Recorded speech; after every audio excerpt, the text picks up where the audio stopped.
Westminster party leaders today promises equitable sharing of resources and preserving the Barnett funding formula. It's the method used to determine the distribution of public spending around the UK.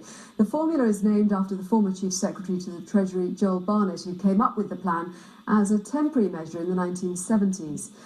We can go live now to Southampton and speak to the Conservative MP Christopher Chope, who said he will try to block any more powers being given to the Scottish Government. Thanks very much for joining us. Why would you do that? Well, certainly I would support legislation that covered the whole of the United Kingdom. In the event of a no vote, which there will be, then there will be a discussion about a potential new constitutional settlement. But that must involve England, Wales and Northern Ireland, as well as Scotland, and therefore any suggestion that one could rush through legislation which would just give Scotland more powers at the expense of the rest of the United Kingdom, I don't think is on. We're looking at a changed situation, though, aren't we? I mean, we've seen this campaign that has made clear that whatever the outcome, there is an appetite for change.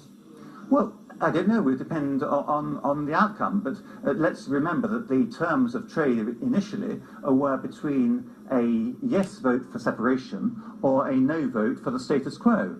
And the Prime Minister said 3 years ago that he wasn't offering Devo Max as an option because that would be a consolation prize for those who voted no. And let's remember that there are a lot of people in Scotland who actually want to retain the status quo.